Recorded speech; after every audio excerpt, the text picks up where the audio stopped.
Olá, meus queridos alunos do sexto ao nono ano. Vamos iniciar a mais uma aula de História, online, estudando em casa. Hoje nós iremos falar sobre a independência do Brasil. O 7 de setembro é uma das datas mais importantes comemoradas no Brasil, pois ela relembra a nossa independência política de Portugal. Vamos nessa videoaula através de uma linha do tempo, para que você entenda melhor o desenrolar dos fatos e acontecimentos, compreender como nós chegamos à nossa independência. Vamos perceber que tudo vai começar com a chegada da família real vindo para o Brasil, fugindo das tropas francesas que estavam invadindo Portugal. Aqui nós vemos, na linha do tempo, nossa independência. O Brasil era apenas uma colônia de Portugal. Nos primeiros anos do século XIX, Portugal tentava manter a sua independência e integridade em meio às disputas entre França, representada por Napoleão, e Inglaterra. Os franceses pressionavam a coroa portuguesa a aderir ao bloqueio continental. Lembrando que o bloqueio continental impedia que qualquer país comercializasse com a Inglaterra. Já a Inglaterra pressionava Portugal, pois mantinha uma tradicional aliança e exigia que Lisboa ignorasse as ameaças de Napoleão e liberasse o comércio colonial com os navios ingleses. 1808 ainda. Como Napoleão, quando ele ficou sabendo que Portugal não tinha parado de comercializar as suas relações comerciais com a Inglaterra, Napoleão, como um grande estrategista militar, ficou zangado, chateado e invadiu Portugal com seu exército. Então a família real foi para o Brasil fugindo das tropas de Napoleão. Dom João, quando chegou aqui no Brasil, determinou uma série de atividades e de medidas que contribuiu para o desenvolvimento e a modernização do Brasil, contribuindo dessa forma para o desenvolvimento econômico e o florescimento cultural e artístico do nosso país. Então, ele determinou várias reformas institucionais e estruturais que elas fossem realizadas, para que a cidade, do Rio de Janeiro, ela se preparasse para estivesse a nível da família real. Isso em 1808. No dia 28 de janeiro de 1808, Dom João decretou a abertura dos portos às nações amigas. Aí o Brasil começou a comercializar com todas as nações, ou seja, ele não era mais um monopólio exclusivo de Portugal. Aqui esse obelisco, esse monumento, ele está na Praça São Sebastião e ele representa a abertura dos portos. Início de um período de liberdade industrial para o nosso país. Aqui você vê os navios representando justamente essas alianças. Tratado de 1810. O Tratado de Comércio e Navegação foi um acordo assinado entre Portugal e a Grã-Bretanha no dia 19 de fevereiro de 1810, com a finalidade de conservar e estreitar as relações de aliança entre as duas monarquias. O tratado era ilimitado. Sua duração e suas obrigações e condições eram perpétuas e imutáveis. Fonte Wikipedia. 1815. No Rio de Janeiro, o príncipe regente português Dom João VI assinou um decreto que criava o Reino Unido de Portugal, Brasil e Algarves. O termo Algarves quer dizer todos o Ocidente, todo o território do Ocidente. Com isso, o Brasil vai passar, neste momento, em 1815, vai deixar de ser uma colônia apenas e vai passar, ou seja, foi elevado à categoria de reino. Embora não tivesse se tornado ainda um país independente, ele passava a ter uma condição igual com a antiga metrópole do reino, Portugal. Aqui a imagem de Dom João VI. 1817. No Brasil, a população vendo, né, estas melhorias trazidas pelo rei, eles começaram a criar aquele desejo de liberdade. Lembrando que nessa época também os ideais iluministas já tinham contagiado o povo brasileiro. No dia 6 de março, iniciou uma revolução lá em Pernambuco, chamada da Revolução dos Padres ou Revolução Pernambucana, e tinha como objetivo conquistar a independência do Brasil. Em 1820, estourou em Portugal, que os portugueses não ficaram satisfeitos com essas medidas tomadas por Dom João VI, porque quando a família real veio para o Brasil, eles deixaram Portugal, né, sendo administrado pela corte. Os nobres da corte, eles estavam chateados, porque o Brasil deixou de ser um monopólio, não estavam mais enviando todos os impostos, todas as riquezas para Portugal. Então, Portugal estava passando por uma crise política e econômica, sem contar que estava sendo administrado pelo exército da França. Aí nós vemos aqui, essa revolução do Porto, Revolução Liberal do Porto, que ocorreu em 1820, mobilizou a elite de Portugal pelo desejo de reformas no país, que incluíam o retorno do rei, Dom João, para Lisboa. O ponto de partida para o processo de independência do Brasil foi, portanto, a intenção da corte portuguesa, instituição à frente dessa revolução em Portugal, de revogar todas as medidas tomadas por Dom João VI durante o período joanino aqui no Brasil. O que a corte portuguesa queria? Queria que Dom João VI voltasse para Portugal e que o Brasil fosse recolonizado, ou seja, voltasse à categoria de colônia.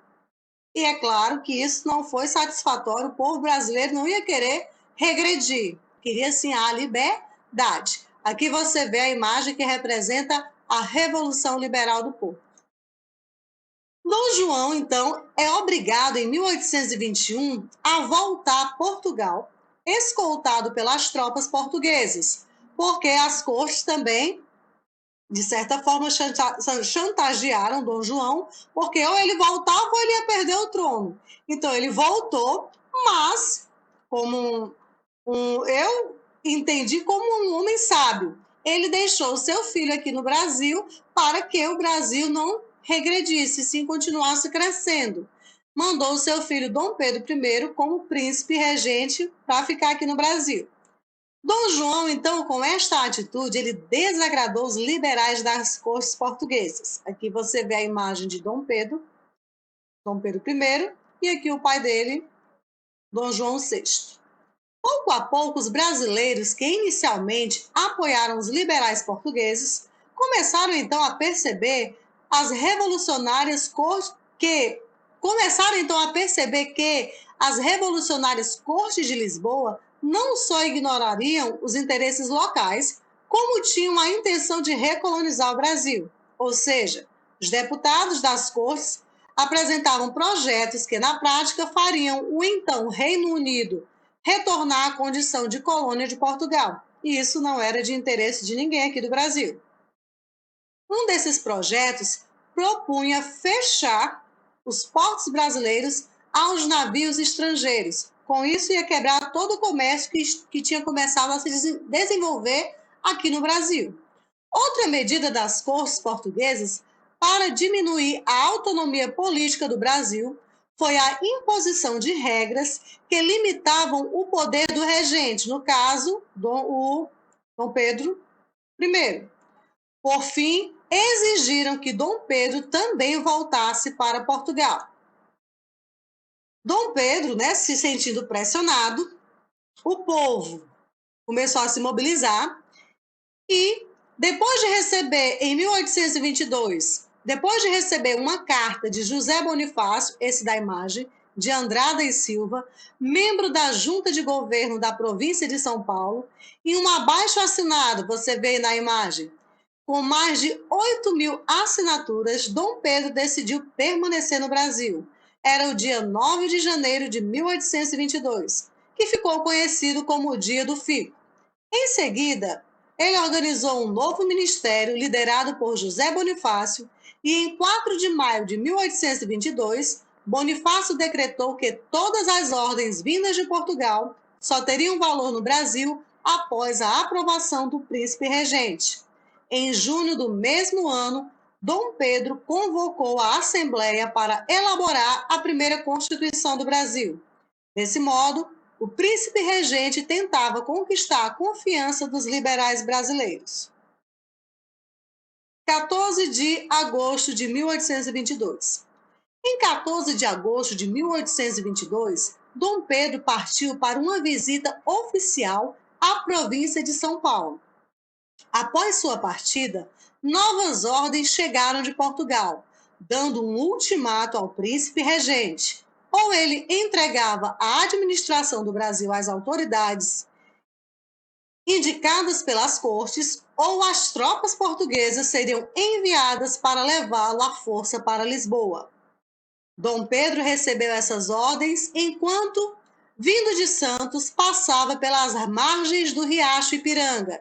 Este aqui que você está vendo na imagem. Este foi o tão famoso o marco, né, da nossa história, as margens do rio Ipiranga, que Dom Pedro, nas proximidades da cidade de São Paulo, no dia 7 de setembro de 1822, decidiu romper com Portugal, declarando a independência do Brasil. Por sua decisão, Dom Pedro foi muito festejado em São Paulo e depois no Rio de Janeiro, para onde retornou em 14 de setembro. Mas a independência não se implantou imediatamente em todo o Brasil. As tropas portuguesas estacionadas na Baía do Pará, no Maranhão e no Piauí, por exemplo, permaneceram leais a Portugal. Nessas regiões foi preciso o uso de força militar para assegurar a emancipação do nosso país. Isso no 7 de setembro de 1822. Na imagem que você está vendo aqui, François-René Moreau, a proclamação da independência em 1844. Aqui é o representante do romantismo na pintura, Moreau, não se preocupou em retratar de modo realista o momento em que Dom Pedro declarou a independência. O que interessava ao artista era estabelecer a simbologia que colocaria o então príncipe regente no papel de herói daquele processo. Aqui você vê a imagem. Diversos historiadores dizem que o processo que culminou na independência de 1822 teve início no ano de 1808, com a chegada da família real ao Rio de Janeiro. Outro evento fundamental teria sido a unificação do Brasil ao Reino de Portugal, em 1815, quando o Brasil deixou de ser colônia e passou a ser Reino Unido, alterando a sua condição de colônia.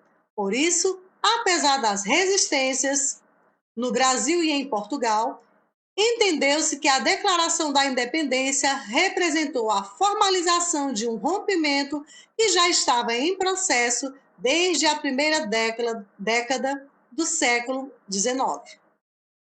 Vamos à nossa atividade. Você, sobre o assunto estudado, você vai reler as páginas do slide e vai responder colocando somente verdadeiro ou falso. Muito fácil a atividade de hoje. Quem prestou atenção, rapidinho vai responder. Leia as afirmativas abaixo sobre o processo de independência no Brasil. Assinale se são verdadeiras ou falsas. A abertura dos portos brasileiros às demais nações do mundo pode ser vista como o primeiro grito de independência, em que a colônia brasileira não mais estaria atrelada ao monopólio comercial imposto pelo antigo pacto colonial? Se você prestou atenção, você já respondeu. B.